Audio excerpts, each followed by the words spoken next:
déjà, par rapport je dirais aux besoins et aux enjeux.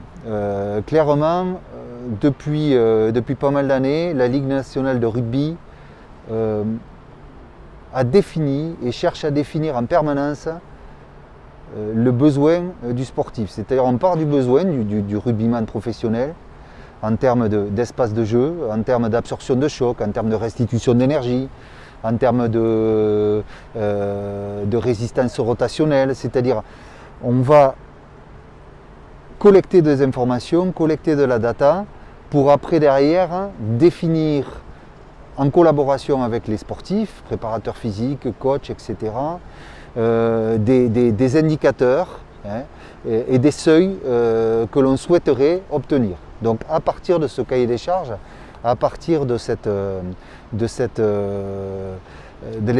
l'identification des indicateurs, de ces indicateurs, on va travailler donc sur l'optimisation et sur la prise de mesure de data.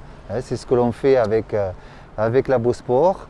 Là par exemple sur le Stade de France, comme on le fait sur les phases finales, comme on le fait aussi en saison régulière. Labosport se déplace régulièrement sur les équipements sportifs et sur les terrains pour aller collecter des informations sur la densité du couvert végétal, sa performance en termes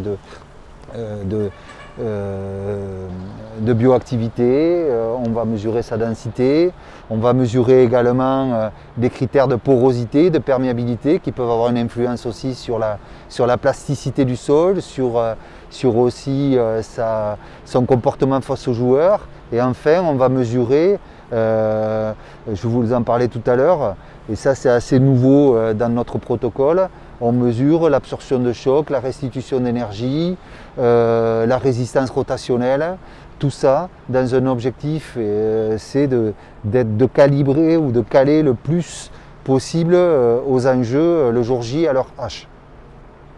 Donc pour les phases finales, eh bien, on a 3 évaluations des terrains, donc à J-45 de l'événement, à J-15 et à J-2. Donc là, actuellement, on est à J-2. Labosport est en train de faire sa dernière évaluation de ce terrain. Derrière cela, on va en débattre toujours pareil avec le gestionnaire et avec son équipe, donc iTurf, ici, pour pouvoir faire les derniers réglages pour que l'on soit le mieux possible vendredi soir à 20h45. Donc voilà notre logique, notre façon de fonctionner qui permet aussi d'échanger avec le sportif et vulgariser ce métier qui peut paraître parfois étrange quand on en parle avec eux. Les sportifs ne soupçonnent pas autant de critères, d'indicateurs pour préparer un terrain. Pour eux, ça reste un terrain de sport avec du gazon, mais ils sont parfois loin de soupçonner jusqu'à où on peut aller en termes d'indicateurs et en termes de performance. Donc c'est aussi vulgariser cela dans un seul et unique objectif, c'est la performance et la qualité des rencontres par la suite, quoi, hein, voilà.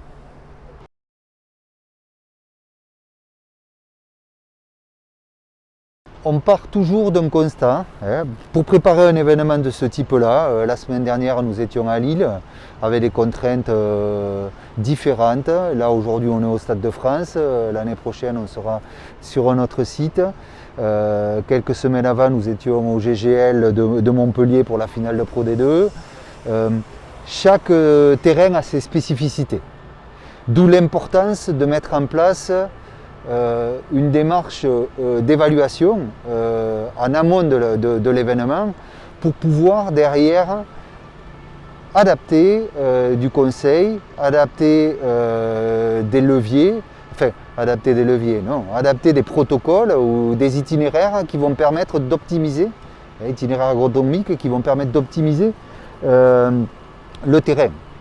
Un exemple concret, si on avait un défaut de perméabilité, c'est peut-être d'améliorer la porosité et l'améliorer par des interventions mécaniques qui vont permettre de favoriser la circulation de l'eau dans le sol. Voilà un exemple. Donc ça, effectivement, quand c'est checké 45 jours avant, mais ça permet avec le gestionnaire d'entamer une discussion.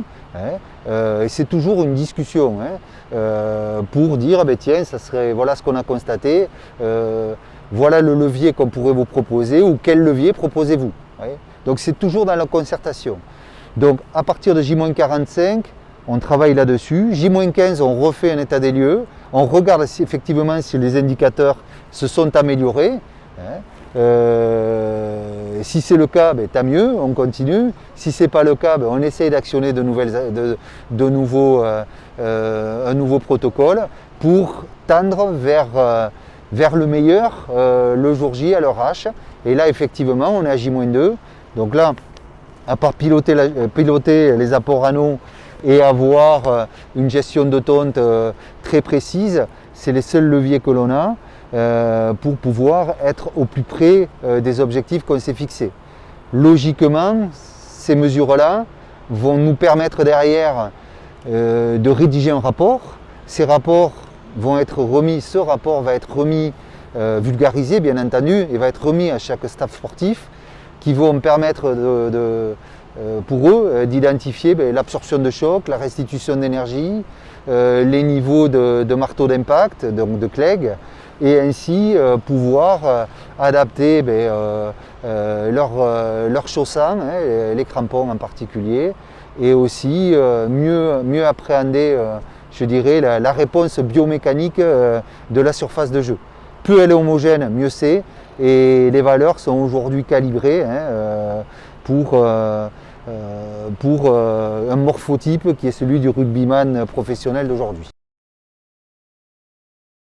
Ici, Stade de France, depuis maintenant quelques années, et c'est le cas de quelques terrains du parc de Top 14 et de Pro D2, bien sûr. C'est des terrains dits stitchés, donc où on a injecté des fibres synthétiques pour créer un maillage de la couche de jeu qui lui confère une meilleure résistance aux appuis et beaucoup moins de... c'est des terrains qui ont beaucoup moins de phénomènes de cisaillement, c'est-à-dire lors des changements d'appui ou lors des phases de combat, on va avoir des phénomènes de cisaillement quasi inexistants. Donc ça, je dirais, c'est des technologies qui sont plébiscitées pour le rugby parce que toujours pareil, on va avoir moins de phénomènes de cisaillement et donc moins de mêlées potentiellement qui vont s'écrouler, etc. Donc ça, c'est la technologie ici du Stade de France, du Stade Toulousain, du Stade Rochelais. Les deux finalistes jouent sur cette technologie, donc ils ne vont pas être dépaysés sur le comportement du terrain. Il y a également Vannes en Pro D2 qui joue sur cette technologie-là. Il y a Bayonne, l'aviron bayonnais.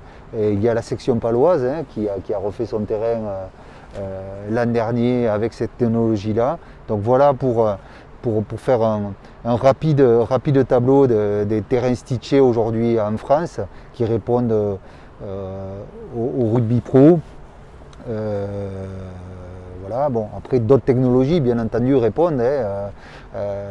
Il y a des technologies de type renforcement par des fibres et du liège pour améliorer le comportement biomécanique. C'est le cas de l'Air Fiber par exemple, que l'on va retrouver à Nevers, club de Pro D2, à Bourg-en-Bresse la saison prochaine, puisque Bourg rejoint la Pro D2 pour la saison prochaine. Il y a aussi des technologies de type Playmaster ou autres, en fait, de type Carpet, on préférait appeler que Playmaster. Et là, on va retrouver des clubs comme Brive qui évoluent sur ce type de surface. Là aussi, ça répond bien aux besoins du rugby.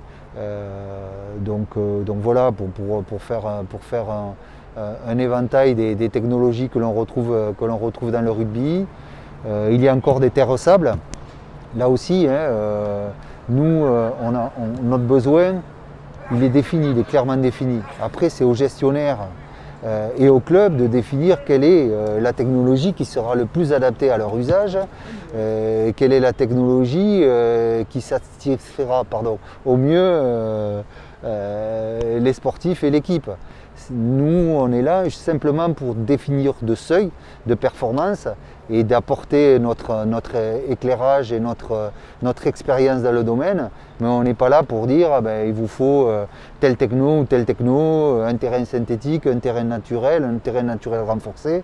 C'est à chaque gestionnaire ensuite de mettre en place l'itinéraire technique et agronomique de maintenance pour tendre vers ces objectifs de qualité.